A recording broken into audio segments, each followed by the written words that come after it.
VCAL PD presents Movie Talk Podcast.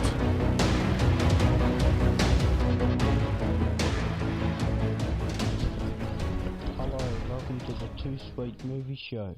It's Thursday the 1st of March. The movie's releasing today. Red Sparrow with Jennifer Lawrence. Film stars Don't Die in Liverpool with Annette Bening. And the biblical epic Samson.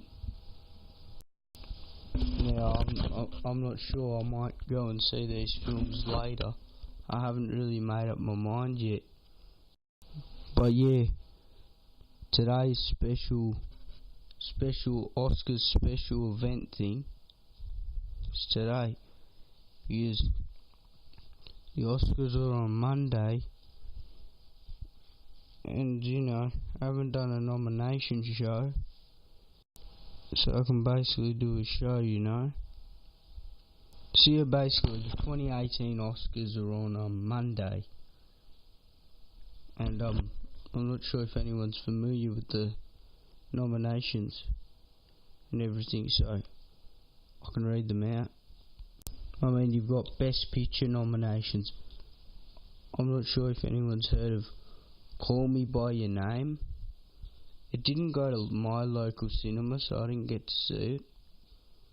I was sort of interested in it. I heard that Armie Hammer was in it, and he's a quite good actor, in my opinion. It's one of those Sony Picture Classic films. But to be honest, I'm thinking, do I think it will win Best Picture on Monday's Oscars? To be honest, I don't really think so. It's not one of the most popular films, so I don't think it's going to get that Oscar buzz. Well, it's nominated, but I don't think it's going to win.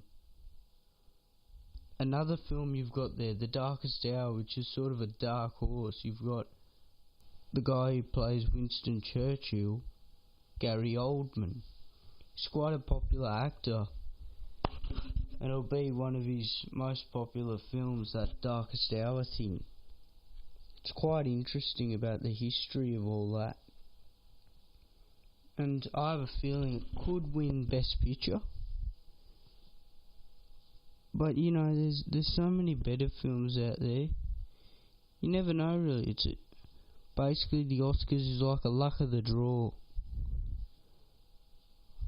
and sometimes you never know what's going to get nominated. You have no clue. I mean, what's going to win? Dunkirk, now, that released early in the year, so I don't really think it will win Best Picture. Same as Get Out. Lady Bird's a strong contender, but I don't think it's that popular to get a Best Picture nomination. Phantom Thread's also a hard thing. Like, I think he should probably get Best Actor, Daniel Day-Lewis, because it's one of his last films, or he actually said it's going to be his last film, Phantom Thread. And I heard it's quite excellent. I haven't seen it yet, so I can't really judge. But I would like to see it. I mean, looks quite good. I mean, not quite good, because I think the reason I didn't see it was because it's not really my style of a movie. But still, I'm happy if other people enjoy it. Yeah, happily. People have their own decisions and everything. It just wasn't on the top of my list. But never mind, I'll catch it later. And then you got The Post now. That's also a strong contender for Best Film. You've got Meryl Streep, Tom Hanks, Jesse Plemons. It was quite a good crafted film, but I don't think it's got the strength to win Best Picture. Now you got The Shape of Water. Well, Sally Hawkins was quite good in this film, but I didn't think it's the best. So I wouldn't call it Best Picture worthy. But I've heard lots of good things about Three Billboards Outside Ebbing, Missouri. So I'm thinking that should get Best Picture. Who knows? It's the luck of the draw. And I might go see it, but I don't think. I think they're losing sessions now. Three Billboards, it's nearly finished. But never mind. So now on to the lead actor nominees. You got Timothy Chalamet for Call Me By Your Name. Now, in my opinion, I don't think Call Me By Your Name is going to win because he's not a popular actor. Not many people know him. Mostly in the Oscars, popular actors win those nominations things. So then you got Daniel Day-Lewis for Phantom Thread. I think he could be an excellent contender for he could be an excellent contender for the Oscar nominees, but he's good in my opinion, Daniel Day-Lewis. But I don't think many people knew about it. Like, lots of people thought it was weird and arty and stuff. And then you got Daniel Kaluuya for Get Out. Don't think so, because it was out early in the year. Gary Oldman, Darkest Hour. I think Darkest Hour is more popular than Phantom Thread. So maybe Gary Oldman has a stronger chance of winning than Daniel Day-Lewis, which is sort of a shame. And then you got Denzel Washington for Roman J. Israel-esque, which I don't think has come out in Australia at all. Well, it didn't come out in the cinemas here. I think it may be going straight to Blu-ray. So yeah, in my opinion, I think the lead actor should go to Daniel Day-Lewis or Gary Oldman.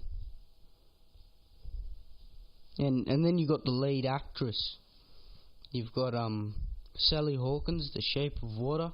Now, I did like that film, but it's sort of a bit overrated in some way. So, you know, Frances McDormand, Three Billboards Outside Ebbing, Missouri. I haven't seen it, but I'd really like to watch it. I've seen the trailer and heard lots about it. Lots of good reviews. Everybody's saying it's brilliant.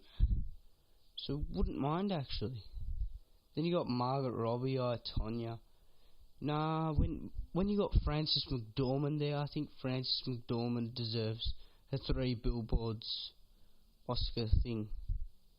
And then you got Saoirse Ronan for the Lady Bird. I don't think she will win it. I think there's a stronger chance between Frances McDormand or Margot Robbie.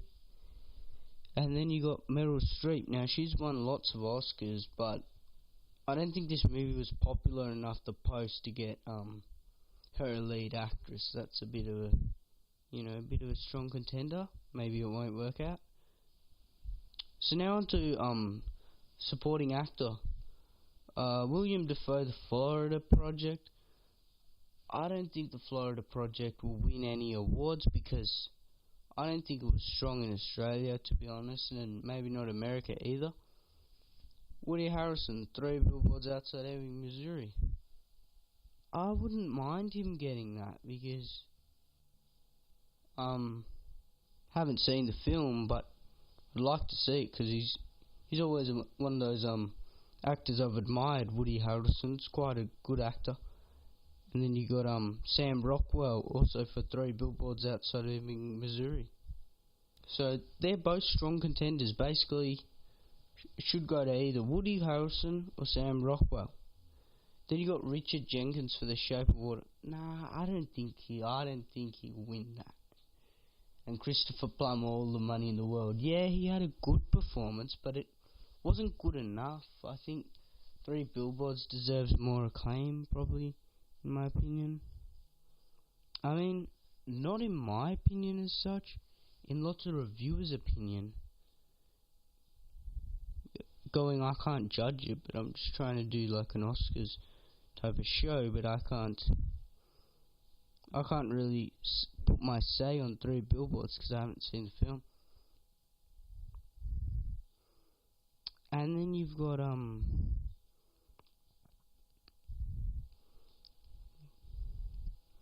what's that over there? You got yeah, I did supporting actor, so either Woody Harrelson or Sam Rockwell for 3 Billboards Outside Ebbing, Missouri. And then you got the supporting actress. Now you've got Mary J. Blige for Mudbound. I haven't even heard of it. I don't think it went to Australia at all. So really don't know about it, and don't think it's gonna get acclaim in America and everything. Alison Janney, I, Tonya, according to lots of people, she's a strong contender for the award, even though she played a really rotten woman in it, but her performance was quite good, you can't deny it. Leslie Manville for Phantom Thread, she's not that popular, so I don't think she's gonna get it. Laurie Metcalf, same.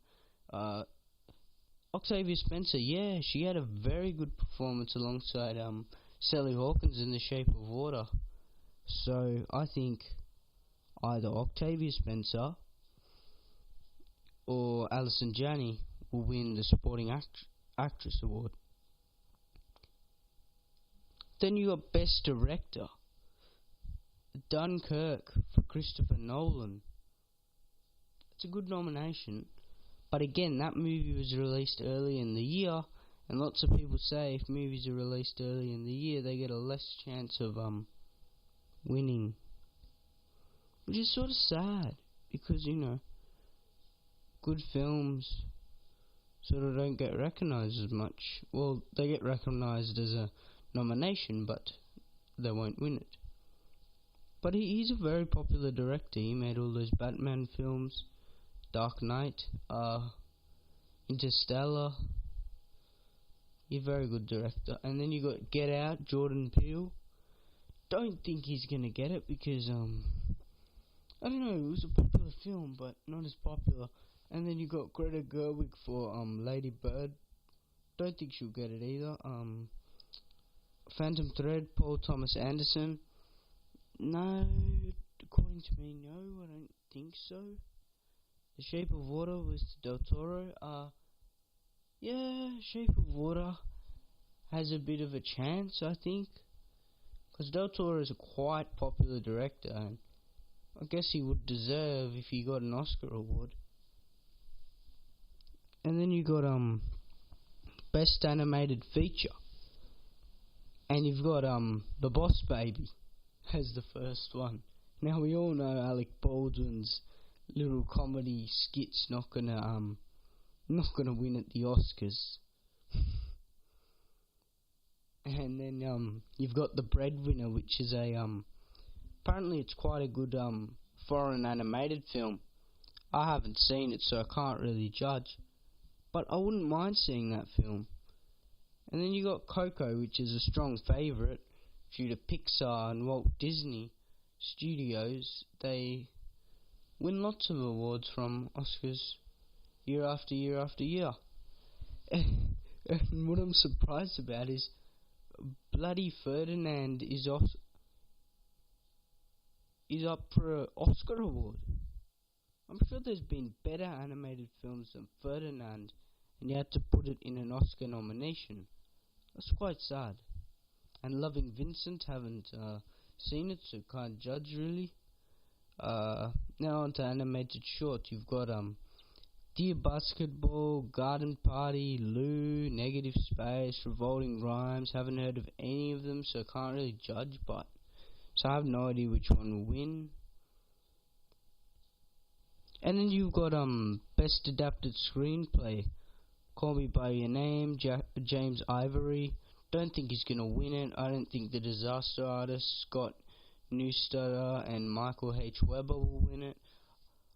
I have a feeling Logan from Scott Frank and James Mangold and Michael Green may win. But again, it's hard because it was released early in the year, so it gives it a bit of a chance not to win. And then you've also got Aaron Sorkin's Molly's Game, which was an excellent movie. I really liked it.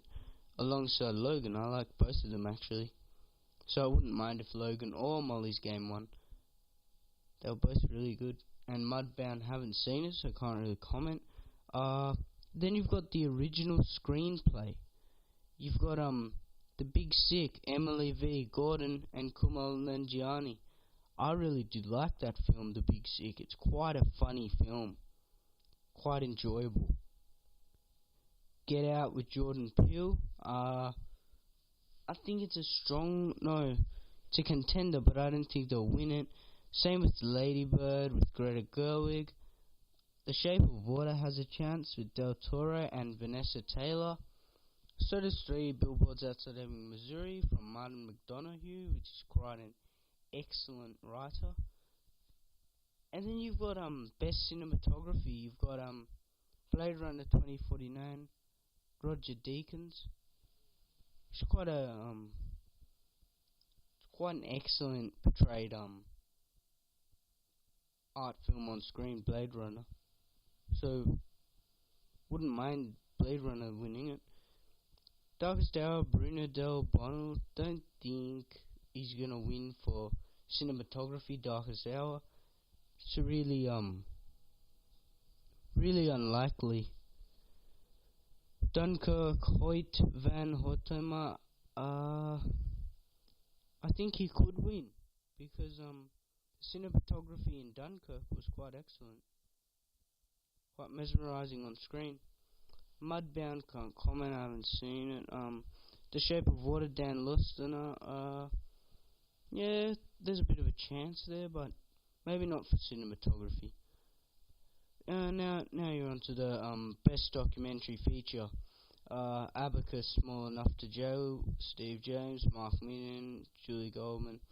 Faces, Places, J.R. Agnes, Vada, Rosalie, Vada, Icarus, Brian Fogel, Dan Kogan, Last Men in Aleppo, Faraz Fayad, Kareem Abid, Serene Steen, Jesben Jefferson, Strong Island, Yance Ford, Jocelyn Barnes.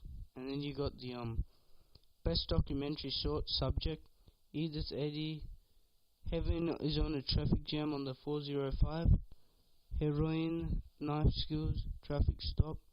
Not really sure because I haven't seen any of them, so I can't really judge. Best live action short film, Decal Elementary, The 11 O'Clock, which is actually an Aussie short film which they showed on ABC. Actually, I don't think they've showed it on ABC yet, but I think in a couple of days they're going to show it on ABC with Josh Lawson and Darren Seal. Will be quite interesting to see. I might watch it. Not sure. Also, My Nephew Emmett, Silent Child, Waitu Waiti, All of Us. Best foreign language film, Fantastic Woman from Chile.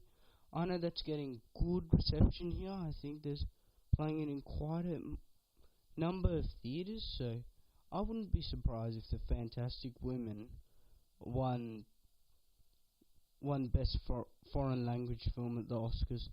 You got The Insult from Lebanon, the Russian film Loveless, haven't heard of them, I don't think they're going to win. On Body and Soul, not going to win. The Square from Sweden has a chance. I know it's quite popular as well. You've got the film editing, Baby Driver, Jonathan Amos, Paul Mackless. There's a bit of a chance there, but I don't think they'll get it. There's Dunkirk, Lee Smith. I have a feeling Lee Smith's gonna win because he's quite a good editor. Tanya S. Regal. Don't think she's gonna win. The Shape of Water, Sydney Wolinski. There's a bit of a chance, but maybe not. 3 Billboards Outside Ebbing, Missouri, John Gregory. Maybe not, no. Sound editing, I'd say Baby Driver, Julian Slater is a very good chance for the award. Blade Runner 2049, Mark Mingy and Theo Green, bit of a chance there as well. Dunkirk, Alex Gibson and Richard King, there's a high chance there. The Shape of Water, Nathan Robitaille. Nelson Ferreira, don't think so. Star Wars The Last Jedi, Ren Class, Matthew Wood, I don't think they're gonna win that. Sound mixing, you got Baby Driver, Mary H. Ellis, Julian Slater, Tim Carvigan. There's a bit of a chance there. Later on in 2049, you got Mac Ruth, Ron Bartlett, Doug Hepful.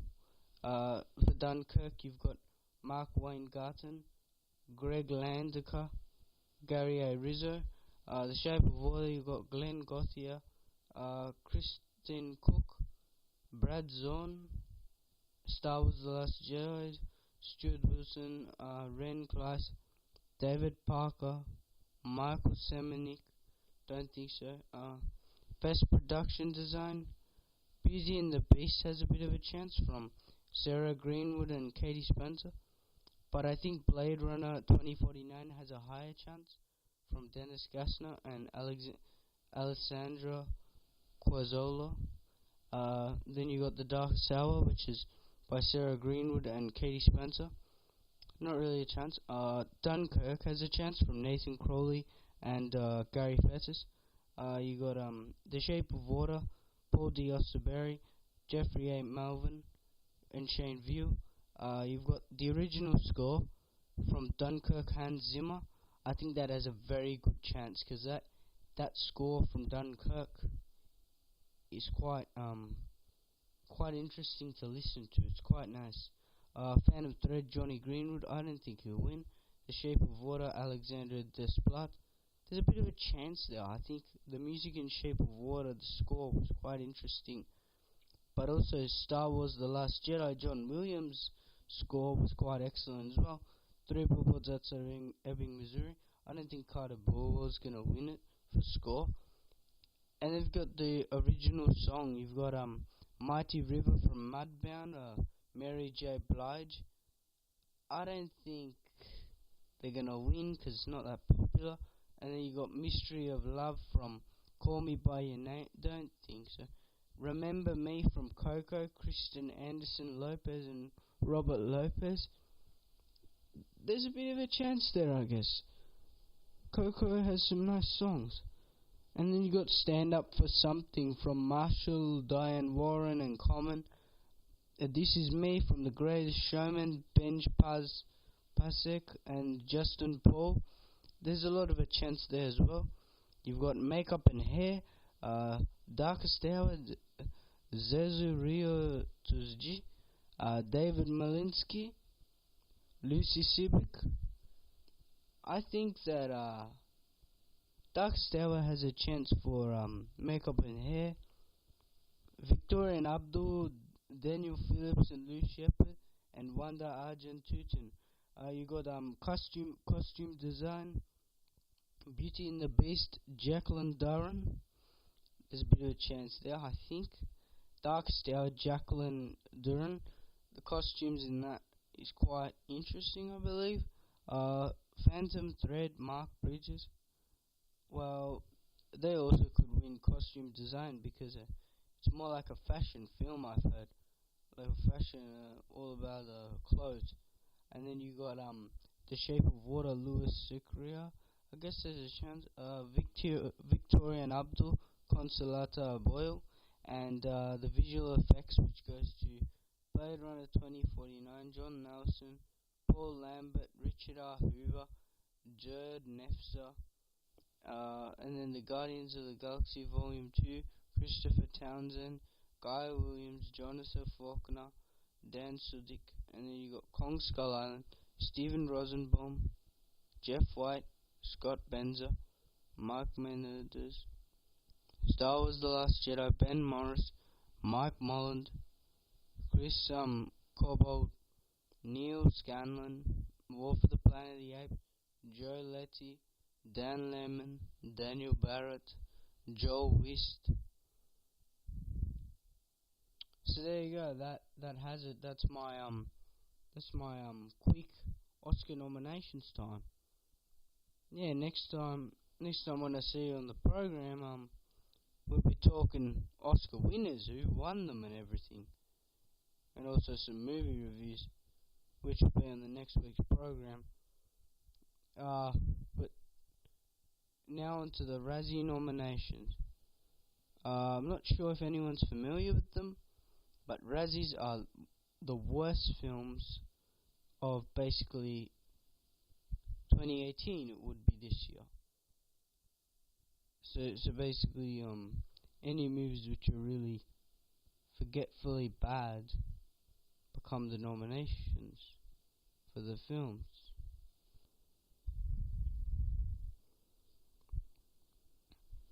So basically, what's your thought on this? The worst picture of 2018?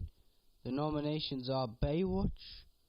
I'm sort of disappointed by it. Baywatch isn't as bad as everyone said it was.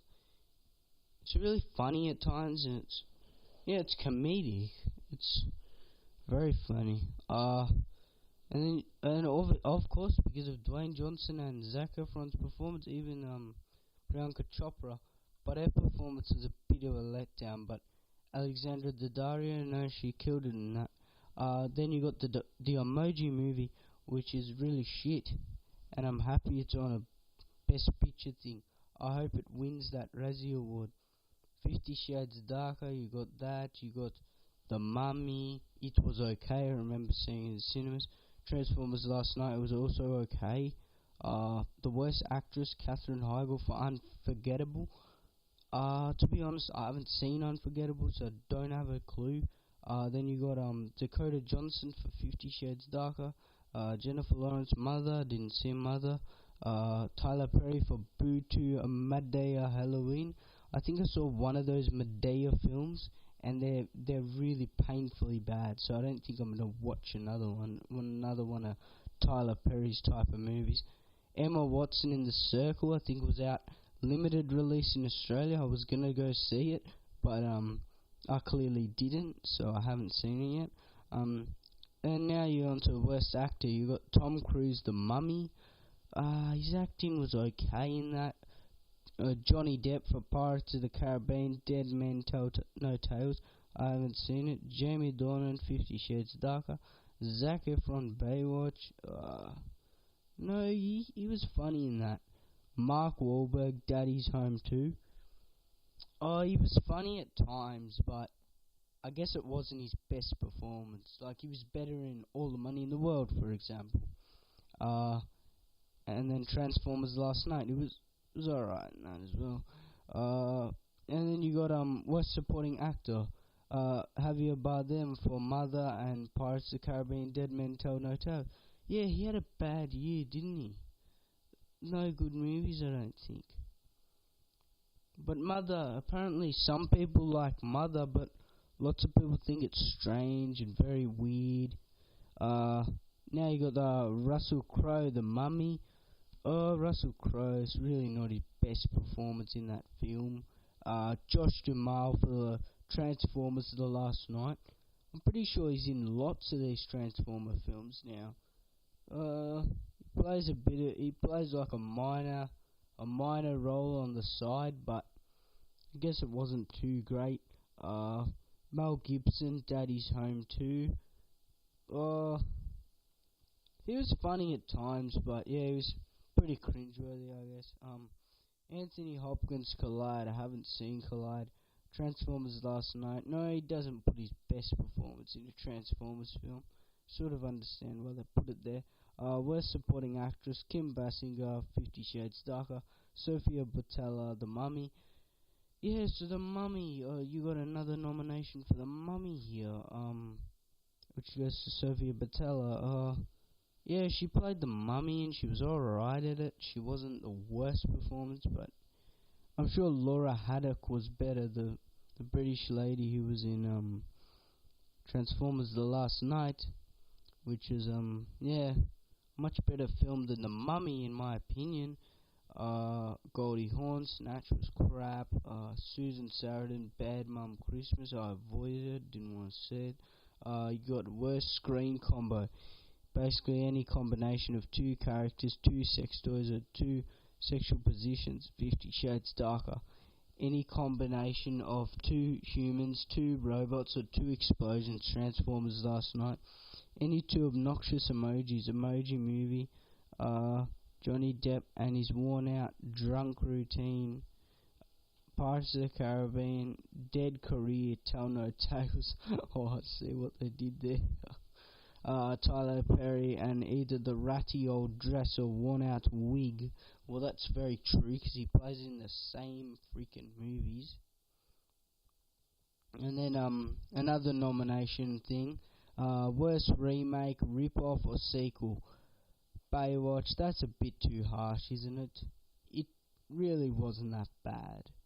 Boo to a Medea Halloween, yeah, that should win it because it's a load of crap. Why would they make a sequel to one of the Medea films?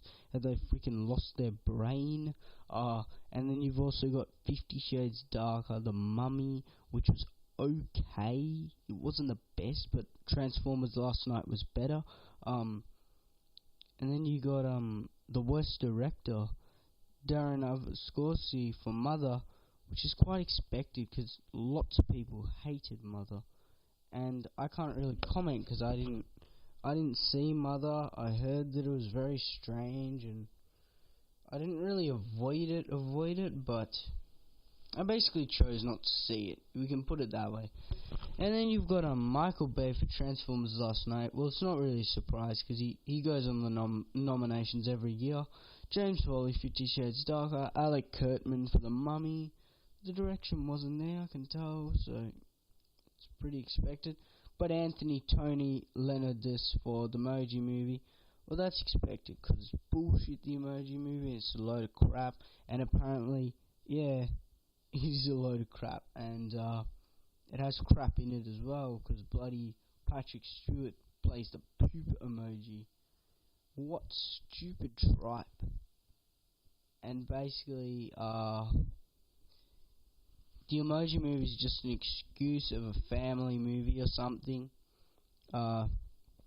Apparently kids who watched it, they, after seeing the film, they yelled onto the street and said, "Oh, Mum, I want to go home," or something.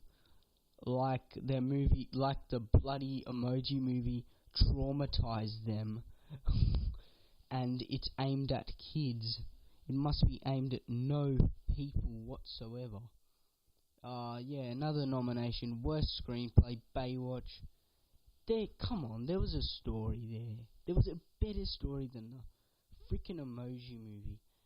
50 Shades Darker, The Mummy. The Mummy had a bit of a story. Transformers had a story as well. But yeah, 50 Shades Darker and Emoji Movie. Those are just, they always win them every year because they're really strange and everything. So, I wouldn't really doubt them being nominated and also winning them as well. It's not really surprising, in my opinion. So yeah, well, that concludes the Oscar nominations and the Razzie nominations. Well, now I'll read some movie news or something. I'll read something, yeah. Yeah, so yeah, there are some new movies coming out, some big movies soon. You've got 12 Strong with Chris Hemsworth coming out on the 8th of March. Looks quite excellent. You've also got Michael Shannon, who we saw, he played the villain in The Shape of Water. Michael Pena, who you saw in Chips, which lots of people didn't like, I know that. Trevor Rhodes is also there in this film. And then, yeah, so basically the story, apparently it's based on a true story of the first Special Forces team who deployed to Afghanistan after 9/11 under the leadership of a new captain, and then the team must work with an Afghan warlord to take down the Taliban.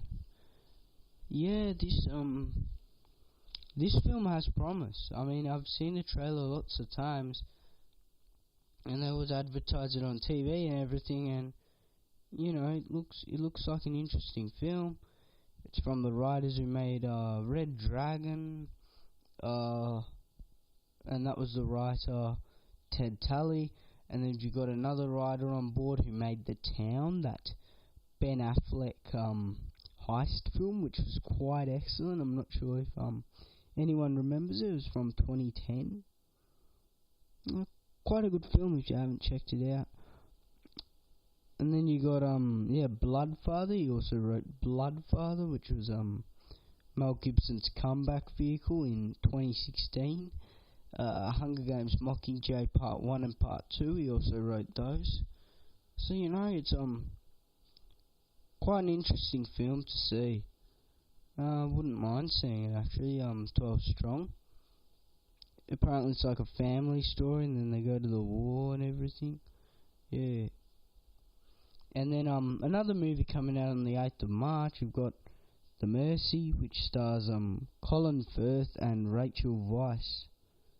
Now, it's a true story of Donald Crowhurst. He was basically an amateur sailor, and he attempted to circumnavigate the globe, but then he struggles with he's confronted on his journey, basically while his family just wait for his return.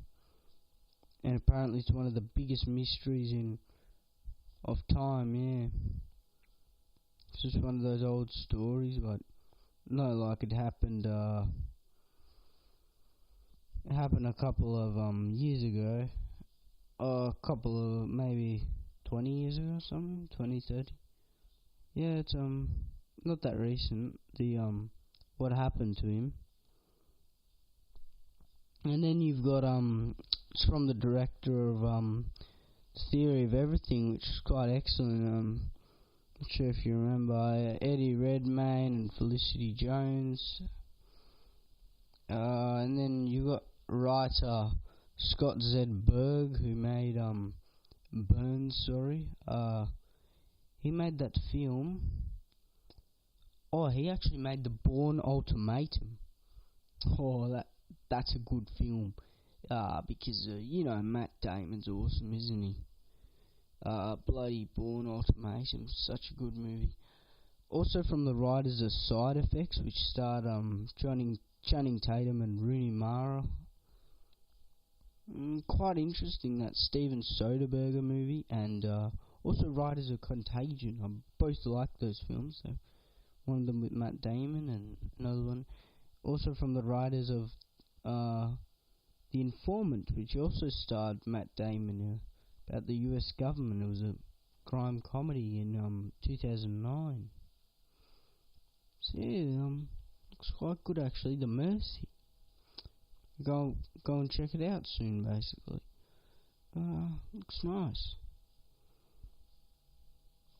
And then you've got Death Wish coming out, which is Bruce Willis's new comeback vehicle.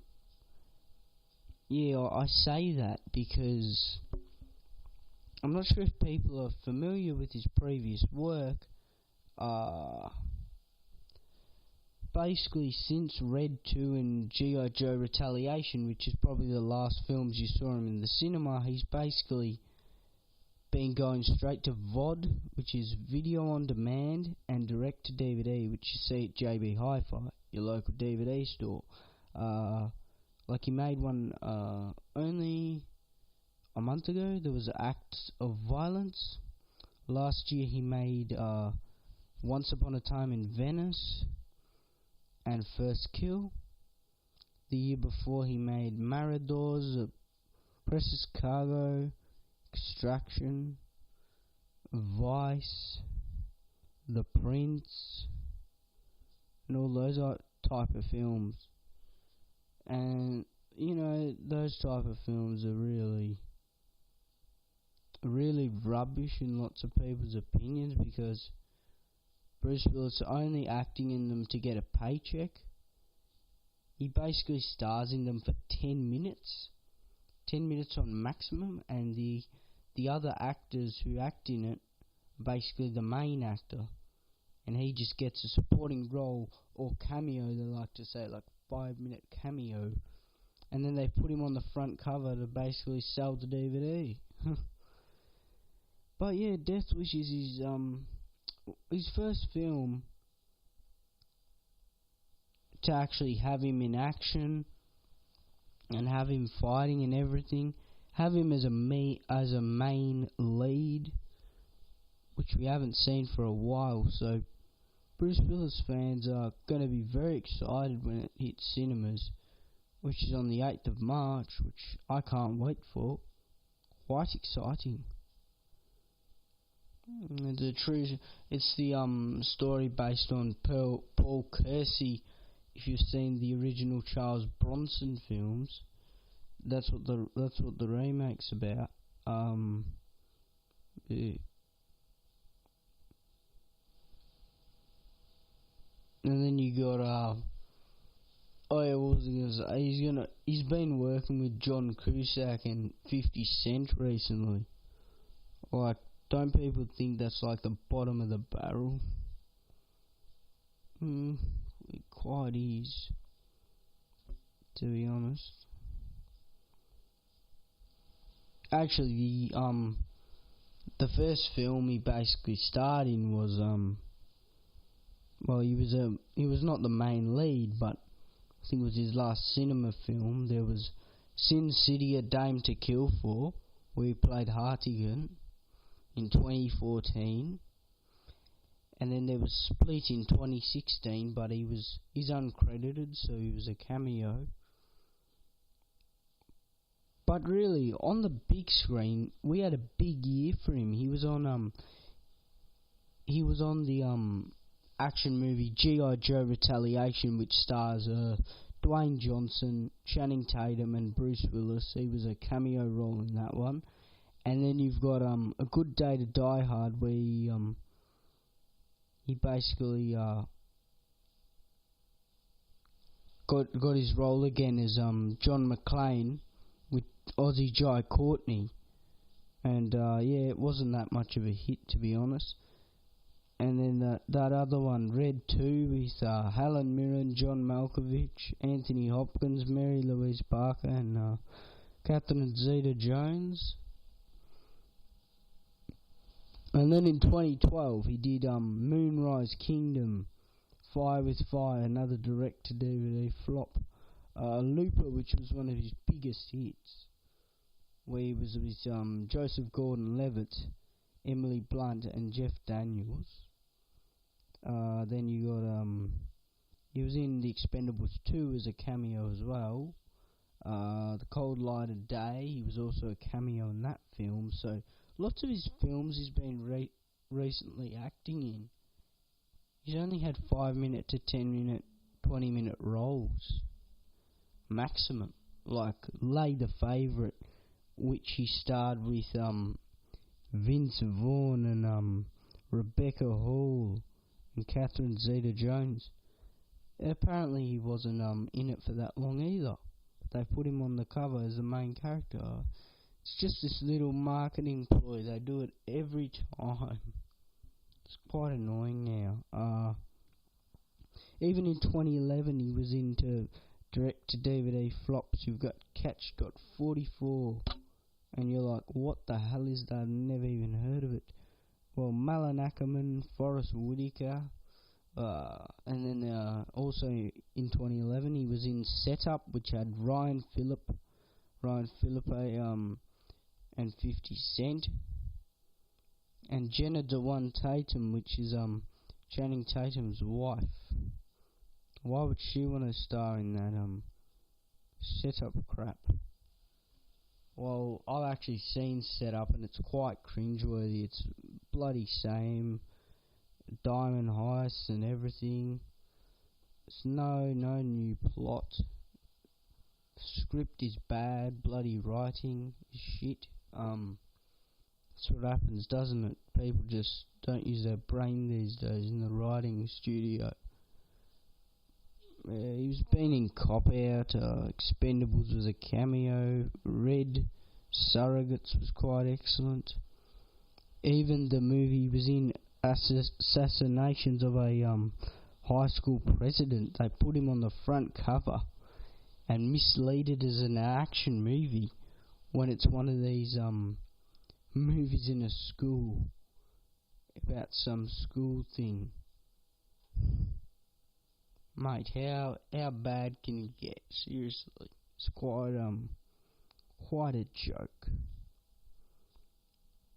And then, yeah, well, he's been in countless films. You know, Planet Terror, Nancy Drew was a cameo, Die Hard 4.0, Alpha Dog, The Wrong Man. He even played RJ in Over the Hedge. I remember that. And 16 Blocks in 2006, 2005. He had quite a big year. He was in Sin City and Hostage. And basically, yeah, the past decade he's been doing cameo films. Basically, he was a Ocean's 12. He was a cameo. He was uncredited in that one. Whole 10 Yards. He was a main. Yep. Charlie's Angels Full Throttle, which was the sequel to Charlie's Angels. Yeah, he was a cameo in that one as well. Tears of the Sun, which was one of his big hits in 2003. Quite excellent, actually. Got to check it out again. So yeah, I think that sort of concludes our short movie show. Next week I'll be back and I'll be doing some big reviews. I'll be reviewing 1517 to Paris, Sonic Titu Kaswiti, and Game Night. And yeah, I guess I'm sorry. I'm sorry for not reviewing them in this show, but I guess I wanted to review. Oh no, I wanted to do sort of an Oscars show and a Razzies type of award show, because they only happen once a year, so it's sort of a special thing. Otherwise, I'll be back to the movie reviews, and yeah, you can let me know some feedback or something.